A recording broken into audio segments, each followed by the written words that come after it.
Let's go. Oh, that was cool!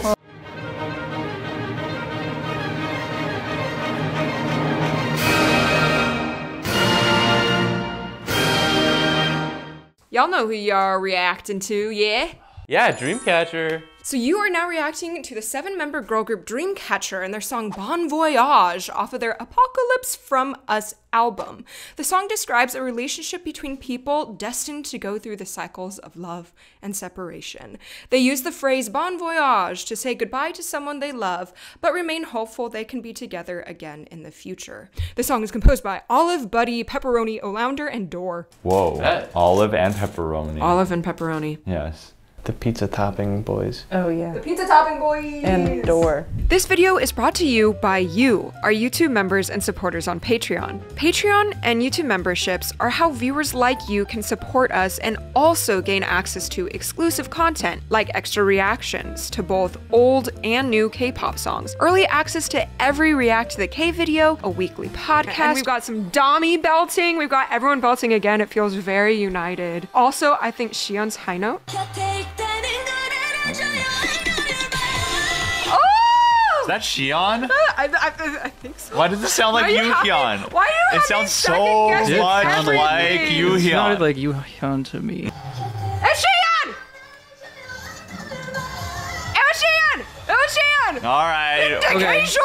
And a series where we rank every title track in an artist's discography every month. So 17. So 17. Why is that so yeah. 17? The drum kit, hype, spoken, the repeated syllables. It's like it's giving hit me. You do it the best. And hit me. Yeah. They all do like in unison as well. Like the chanty kind of like stuff. If you want to become a patron or YouTube member to help our channel grow and to access over 1,000 exclusive videos, check out the description of this video for how to join. A huge thank you to all of you who already support us. We really couldn't do this without you. And now, back to the video. Trying to get into it? Sure. Bon Voyage. Ooh.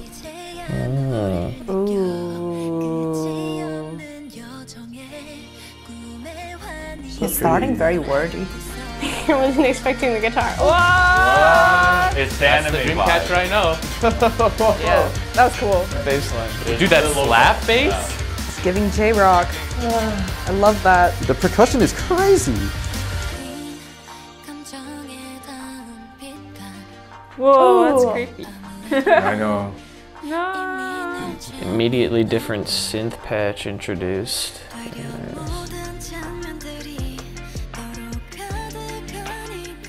Why? Whoa. What? That's Is that the cool. rapper? Dami singing again? A little deceptive cadence. Like another vibe change. So this is like the third vibe change, fourth vibe change if you count the very first one. It's giving Beyonce. I'm ready for it to drop and then go into double time again. I guess this is our pre-chorus? Oh, there's the crescendo. Let's go. Oh, that was cool! Oh, cool! I love that. I was not expecting that. Wow, those drums are going so hard. Ooh. That bass line. That was cool. This chorus goes hard. They really make you wait for it.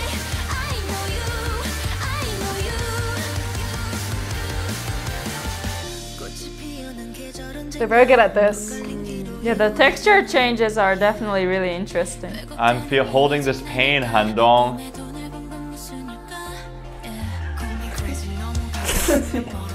Oh my gosh. Like her timbre when she raps is different than when she sings. I really like that. You hear how it's like more airy in these sections. I like these parts where it like breaks it down into like a nice I like the acoustic guitar. And then it turns into like rock guitar later on.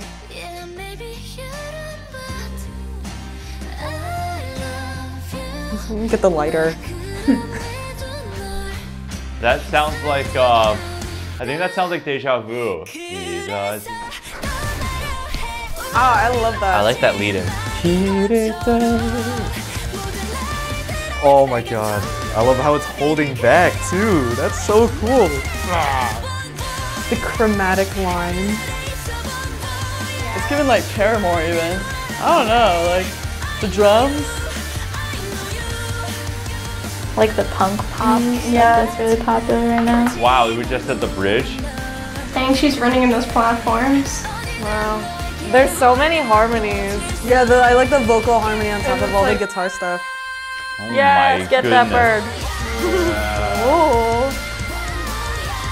This dance is so dynamic. They have such strong voices. The two like different contrasting colors and the major and minor. Start looking into this group after this.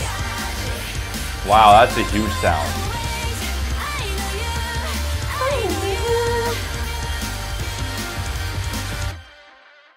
Wow. Wow, that was so nice. All right, that's our serotonin. That's so good.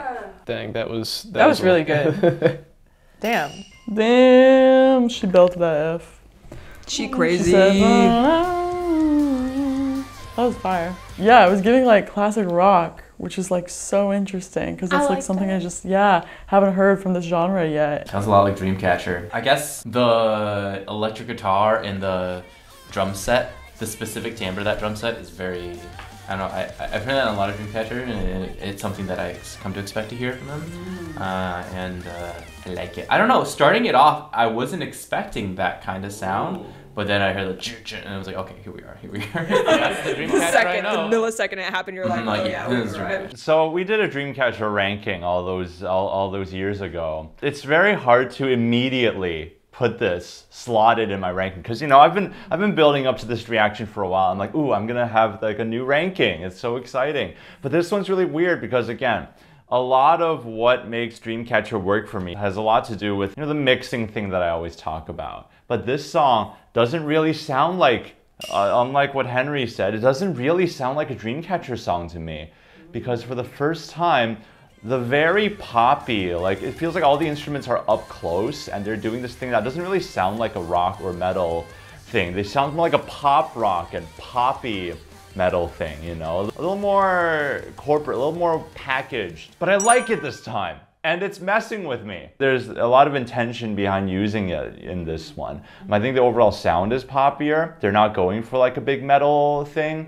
And yet at the same time, the instruments, they have more time to sort of showcase themselves. The guitar riffs are a bit more memorable. And then there's like a really long drum fill at one part before we actually land into the main groove. And I thought such a rich drum fill, while all the singers are singing as well, is actually quite a move. It's quite daring.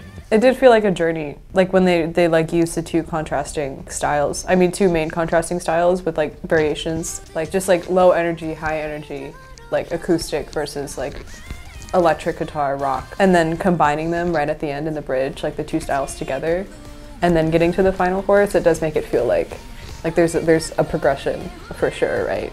It's just like constantly building. And then you get to the climax. So storytelling. I think the instrumentation was like the most interesting, just because they had so many vibe changes. I think something that contributed to that was like the acoustic guitar that came in on some of the parts. That was like that like totally changed the vibe. And then it switched to like really like that punk pop vibe. Yeah, like the switch from acoustic guitar to electric guitar, I think is interesting. And also it's like when it was acoustic, it was on the off beats, and whenever it's like electric, it's like all the time on the downbeats. So it's like it switches the vibe from this like sweet acoustic to like intense thing, which I guess is sort of what it's about. Like they're going between like sweet, we're in love, to like, oh, like there's like something happening, like we're not vibing or we're not working out this situation. And so like I guess it's sort of similar to the story they're trying to tell also. Did it feel like a Bon Voyage song? I could see that. Yeah. Even re-listening to it just now, like knowing the beginning starts with like this very ballady, sort of quasi-jazzy sort of thing, and knowing that it ends with them just all screaming Bon Voyage, like I know the journey I'm about to take, and I feel like when I revisit this song, it's gonna be like, oh, I'm ready for this journey. A very successful track. Yeah, it's kind of like farewell, like you got this, good luck, like giving them energy kind of a song. It's like, yeah, let's go, like fight up. Yeah, I did kind of get a reunification kind of vibe from it, because there was a lot of deceptive motion with the, you think it's going to cadence in major, but it cadences in minor. There was a journey to get to the resolution, which was nice. There was a lot of delayed gratification, even at the beginning of the chorus. I kept getting goosebumps, like just every single time. I was like, oh. Were the goosebumps chorus goosebumps? It was just like, every time the chorus came back, it was like, this hits. And then listen to this full-voiced Anna Cruz's. There's a little bit of vibrato in there. Wow, and it's an upward contour. It just really leads the energy into this high.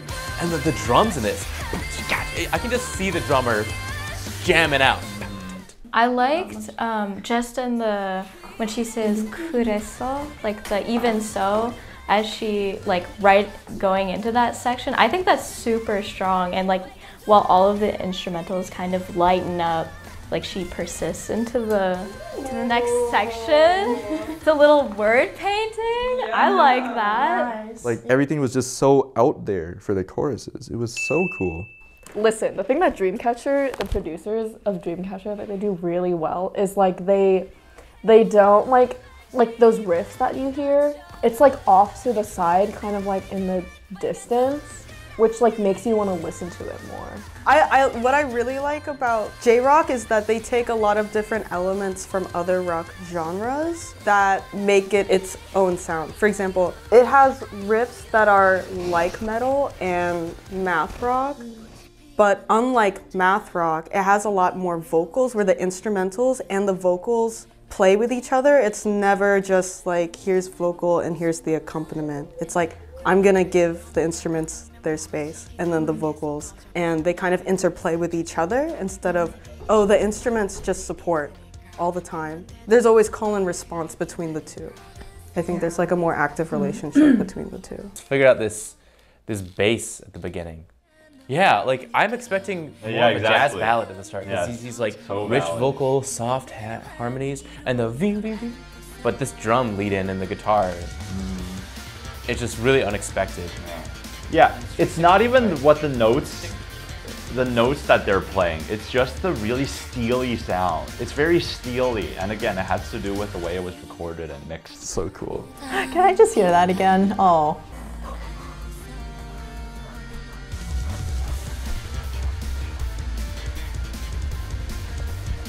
Whoever you are, you're going crazy. The slappy slap. That was...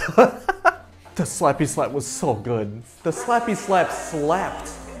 It acts more definitely fits into the rhythm section, the slap bass does.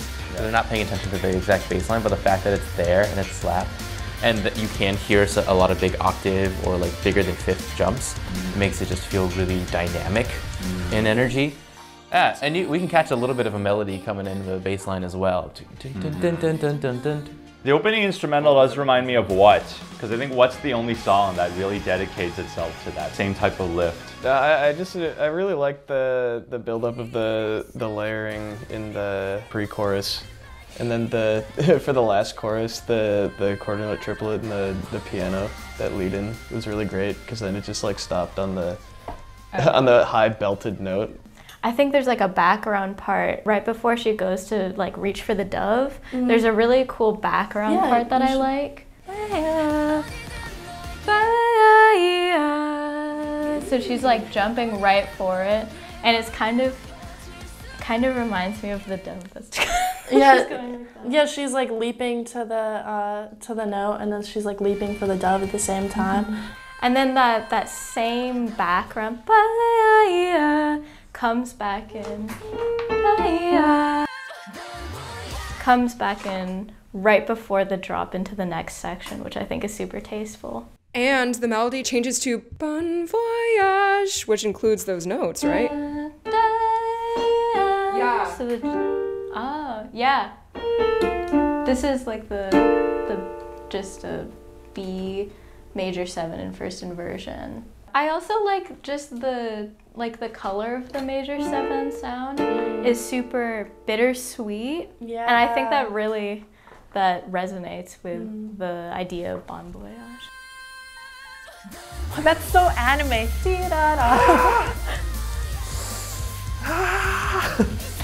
Gym workout. Sasagyo! I was listening to like how they fragment some of the instruments like in the backing track. So it was like that second return to the chorus. The guitars just kind of went da da da da da da da da bum bum ba da da. So it was like rest for 3 and 4 on each measure. I thought that was so cool. Halfway through the chorus, it fills every beat. But I like how the beginning of the chorus, it just kind of fragments the first two. Yeah, I think it makes it hit harder because you feel like, And you're like, I don't know if it's like a little more of a cool fact for non-musicians, but something that we talk about a lot is how important the rests are and how people don't really think about that enough when they play, like even musicians. So I think this song makes a lot of good use of space in terms of where they drop the instruments out, where they drop the rhythm out, and you only hear vocals and you feel like you're on the edge of a cliff. And like, if it was an anime, you might feel like you're falling through the sky before everything like rushes back in again. Yeah. I think that's super cool. Like they do it very well. Silence is golden. It makes you zone out for like 2 seconds. It's like that huge zoom out and then the huge zoom in. It's just like, it feels like you're looking at space for 2 seconds. Yeah, and you exactly. zoom back into like the edge. It's like if you like blast through the atmosphere and then you're like, yeah. And then yeah. Also the vocal textures, right? It's very, very belty and like way up there in the chorus, and then they bring it back all the way. I like how different their voices are. Just kind of rein it in. It's awesome. It was like really airy. I like how they like showcased her singing though. Yeah. Which is like nice. She's got a very like husky voice. Yeah, it's like so melodic and low. Ooh, it's so nice. It's so nice. I think it was like, it's so cool that like her timbre when she's singing is a lot higher than when she's rapping. It's like she's two-faced, but like a really good two-faced. Like at the right times. Right. Like it's just really good. Versatile rapper slash singer. Yeah. We love. I love her voice.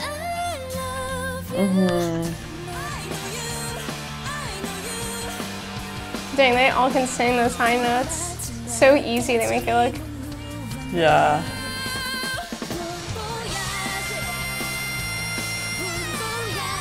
Dang. Damn. It was her. So you. Belter. I like it live so much better also. Okay, why? Why is that? It just sounds so real. I like that a lot. Also, like when you're like getting into this like rock kind of vibe, like, cause there's like a certain amount of like grime and dirt that sounds good in that type of music, and not that they're grimy or dirty at all. Like just like you just need like a little bit of like live flair to make these types of songs come alive, and see, like they sing it live so well. It's so impressive. So your favorite vocalist is the black hair girl on the end? Yeah, I really like her voice. It's so clear and easy, and she can sing like just as high as all the other girls, but it just sounds like icing on the cake. It's so floaty and nice, but still it's not in her head voice, which is so impressive. They all rock. Who's your favorite vocalist? Probably the blue hair girl. Yeah, she's just great. That belting was really good. Looks so easy for her. I'm like, I couldn't be doing that. Goals. Like they were belting really hard at one point, but in like the very beginning, they have like a really airy tone, or I'm not sure about like the different members or who's singing, but I think the variety in like their tone was really nice. I liked that a lot. No. All of our skill degrees are wrong. Did it modulate? The plot is thickened, yes, because When did it modulate? after... Okay, so the verses and pre-chorus are in B flat major, and then the chorus is in D minor, and then the last outro is in B flat major. See the power of 5-1, Yeah. bon voy, the voy, feels like then the root, age, it and then leaves the us hanging again. G. So is it time to stand Dreamcatcher? Yeah. Yep. Yeah, Yep. 100%.